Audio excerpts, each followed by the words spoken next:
Men.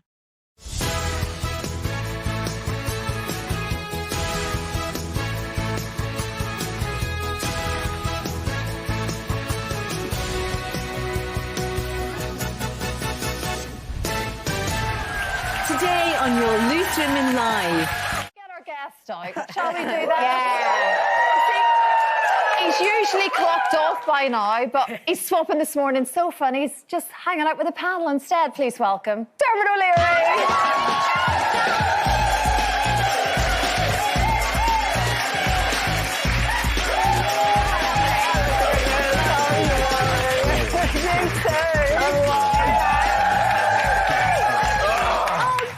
This is lovely. Oh, it's a whole different scenario when you're on the show. I wanted them to ask you to dance on and... Well, they did, and I said no. Did you say no? No, but then I thought, oh, I will. And then they put Rock DJ on, but they put it on too late. So I've sort of started dancing, and then realised there wasn't any music. Now I'm just liking it. There you go.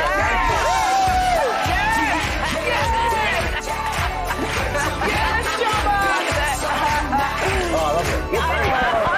I actually love your dancing. I but do. You're lucky your son's only 3. It's a nonsense. Because once your children grow up, you are never allowed to dance again, no matter what your moves are. Where's that place that you dance that you do? He tells me, like, he's 3.5, and he goes, no, Daddy. No, Daddy. Where's that place, Dermot? Well, that's actually, that's Maida Vale for Radio 2. So we've now moved into our lovely new studios, but that's basically the radio equivalent of Slow Horses, if anyone wants to know. It's just, there's like 2 guys on reception and then just bunkers everywhere. And that's where I've been for the last couple of months. That's why you People have to keep dance. going, why are you doing it next to a radiator and a recycling machine? I just thought that's an odd kitchen. It is Not quite a kitchen, yes, exactly. Right, your book, Dermot. Your 6th children. Yes, I do love this because it combines your love clearly of writing, Yeah. but also your love of history. Yeah.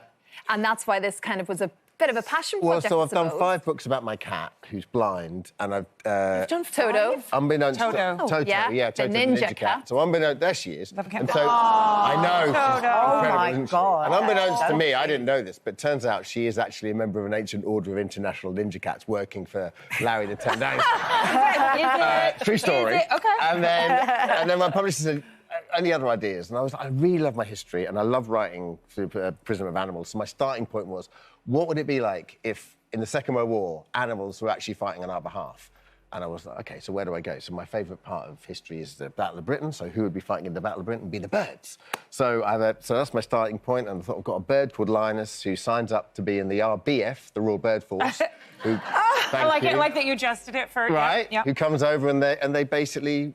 all he wants to do is fly with the Peregrine Falcons, because they're the fastest, but they won't have him, because they're kind of blue bloods, and so he ends up in this kind of misfit squadron of a magpie who thieves everything, an owl who won't get out of bed before 9 o'clock in the evening. Oh, that's the one I'm married to.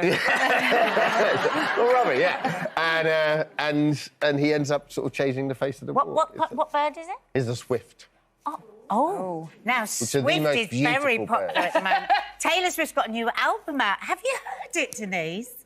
I wasn't aware she had an album out at all. I haven't heard anything about it. Why? This is a really nice chat. It's now gone really awkward. No, We'll get back to it. I'm literally in the middle of it. Anyway, I wish her all the best.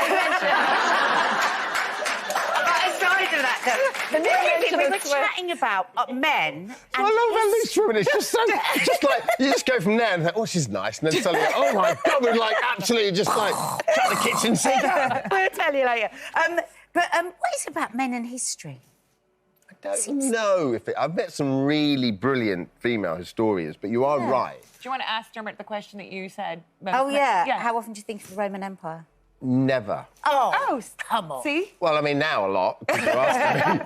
But the Second World War has always been my speech, but largely because it's in living memory, and because my family are Irish, we weren't part of it. So there's always... So it's a little bit remote for me as well, but I grew up in Colchester, and I don't know if anyone knows that part of the world. Yeah. But we have... So obviously, it's the Battle of Britain was very close to there, but also all these old American air bases from the Second World. I don't know if you guys have seen Masters of the Air. No, My grandfather fought in the Second World War, but he was out in the Pacific. Yeah. So... Which is an incredible... They made an incredible... Steven Spielberg and Tom Hanks. Exactly. They did an incredible series. And then the last series is called Masters of the Air, which is kind of based around kind of where I grew up. And when I grew up, sort of the 80s was only 40 years after, so Yeah, that's kind of really in living memory. So we used to know quite a lot of the guys that would work on the bases, and those American air bases, a lot of them are still there. So you go for open days. So it was always that kind of part of history. Always, it was like permeating. yeah. And then I remember when Band of Brothers came out, I was about 30. Oh, that was great. Yeah. And I remember thinking, God, that's 30 years ago, and 30 years before that was the middle of the war. Yeah. So, and then you always sort of just go, what would have happened to you? What would you have done? Where would you have been? You know. So. And there's lots of elements of that in the book, really, isn't there? Yeah. You are drawing a lot of those. What is points. the age? What age is it? I reckon aimed at? I'd go, if you're an advanced reader, 7 to about 11, I think. Oh, right, Yeah, wow. it's a good Yeah. age.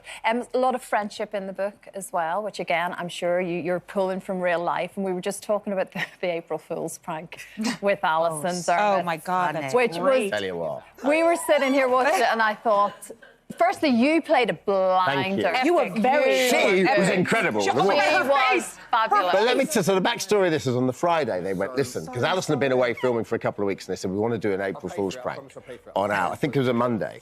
And they said, well, you're going to drop it. And I went, she's never going to fall for it if I just pick up a vase and drop it. Yeah. So I said, we're going to have to orchestrate it that I can knock it over. So all weekend I'm thinking about how we do this. And we get there on Monday and I don't know how, she walks in to makeup and she says, we can do April Fool's today. And everyone just goes, no, we're not going to do